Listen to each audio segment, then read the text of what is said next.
Dictation start होगा 5 second के बाद।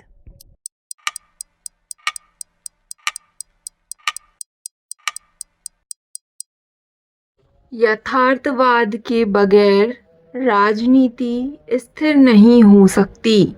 अरस्तू का यह सूत्र आज की वैश्विक राजनीति का सच है, खासकर उन देशों में जहां सत्ता के लिए हर वक्त खींचतान चली रहती है, राजनीति चलती है। यह राजनीति संविधान और आवाम के सामूहिक हित की बात करती है, लेकिन हकीकत में यह सब राजसत्ता हासिल करने के लिए होती है। स्थिरता इसका उद्देश्य नहीं होती। वहीं वक्त और बाजार राजनीति के औजार जैसे हैं। अब जैसी ज़रूरत होती है, ये अपने तेवर के साथ बदल जाते हैं। एक वक्त था राजनीति और बाजार धर्म के अधीन हुआ करते थे। समय बदला और धर्म तथा बाजार राजनीति के अधीन हो गए। आज धर्म और राजनीति बाजार के अधीन दिखाई पड़ते हैं। वैश्वीकरण ने बाजार को इतनी अधिक ताकत दे दी है कि राजसत्ता और धर्म भी इनके अधीन बने रहने में ही अपना हित देखने के लिए मजबूर हो गए हैं। वैश्वीकरण के बाद दुनिया भर में हुए तमाम बदलावों में एक बदलाव व्यक्ति, परिवार और समाज की आपसी पूरकता में गिरावट भी शामिल है।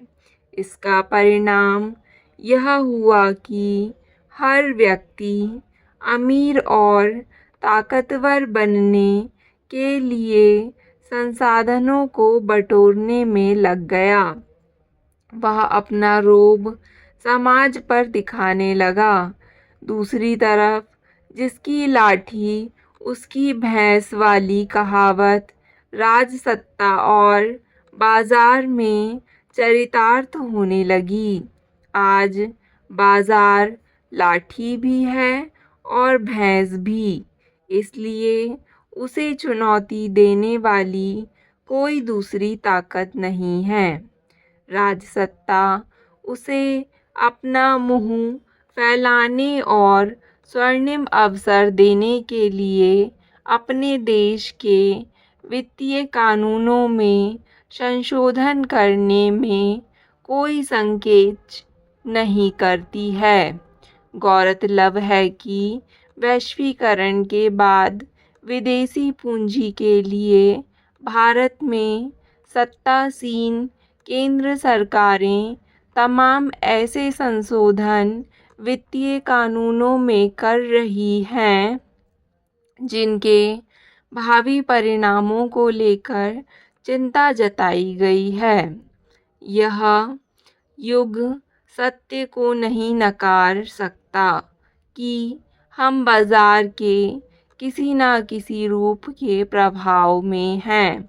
हमारी अपनी हैसियत महज झूठा दंभ दिखाने तक सीमित है। अब सवाल उठता है कि बाजार किनके हाथ में है? क्या बाजार की सर्वोच्चता को कम नहीं किया जा सकता? दरअसल बाजार पूंजीवादी तंत्र का आधार भी है और व्यवहार भी।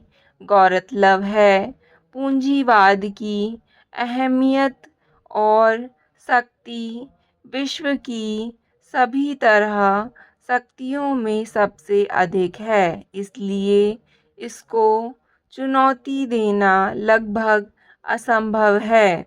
दुनिया के जो लोकतांत्रिक देश हैं, वहाँ भी पूंजीवाद और बाजारवाद ही राजसत्ता और धर्मसत्ता की स्थिति तय करते हैं। इसलिए वे बाजार तंत्र को कभी चुनौती नहीं देती दिखाई पड़ते।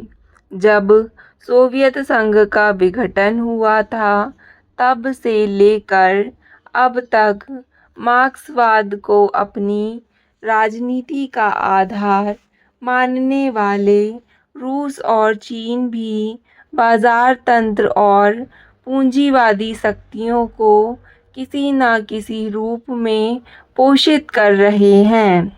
इसलिए अब यह माना जा रहा है कि वैश्वीकरण और उदारीकरण पूंजीवाद तथा बाजारवाद को सुदृढ़ करने के लिए ही अपनाए गए।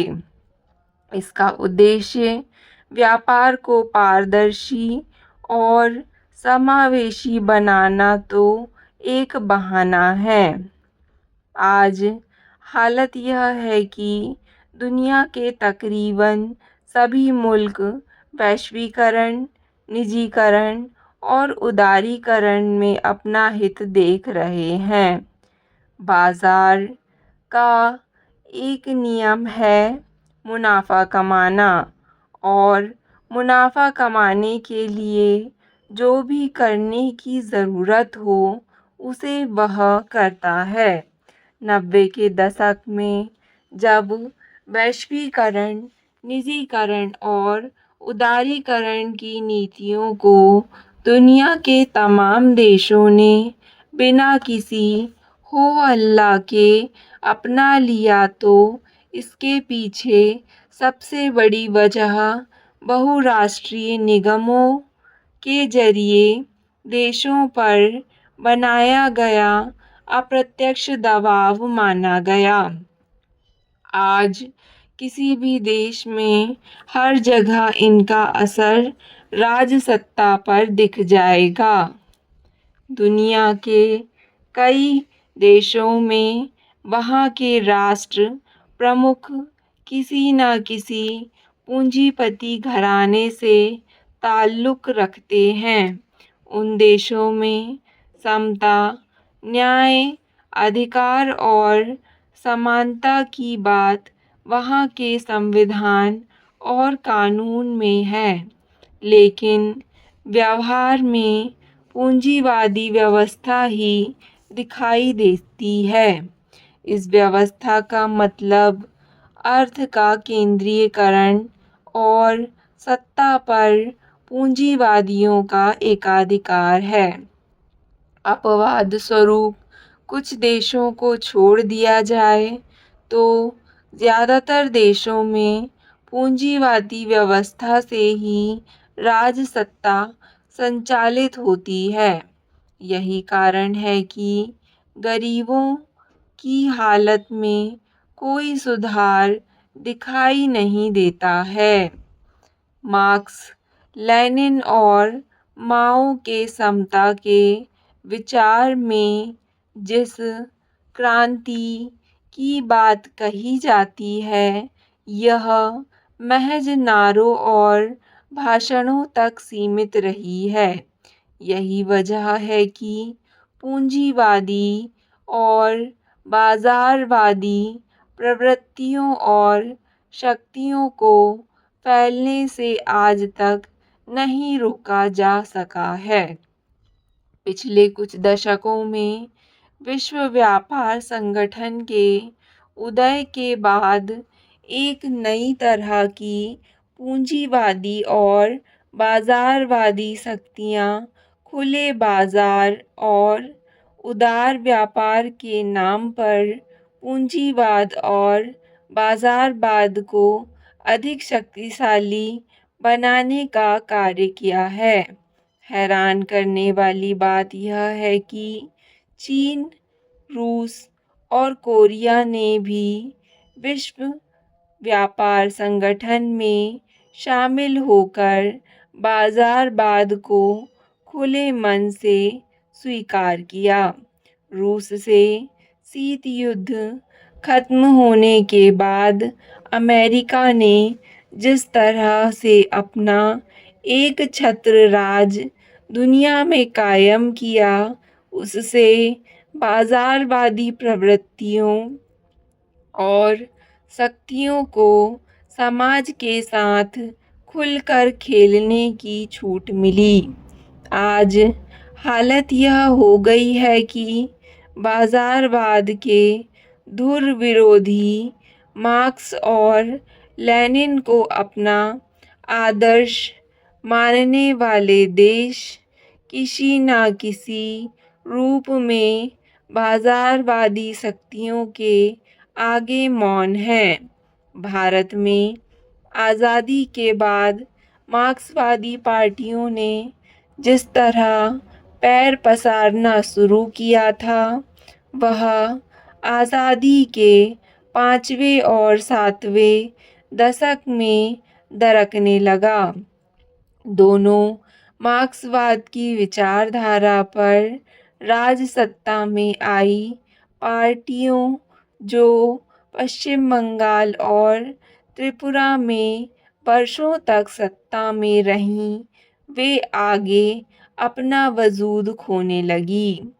एक तरह से देखा जाए तो वह बाजारवाद की जीत है। यह उदारीकरण और निजीकरण की नीतियों को जीत कही जा सकती है। आज भारत का हर प्रांत बहुराष्ट्रीय निगमों के लिए लाल कालीन बिछाने को तैयार है। जिस राज्य में ये अधिक निवेश करती है, उस राज्य को अगले राज्य के रूप में मान लिया जाता है। यानी बाजार का स्वागत वक्त की मांग समझ लिया गया है।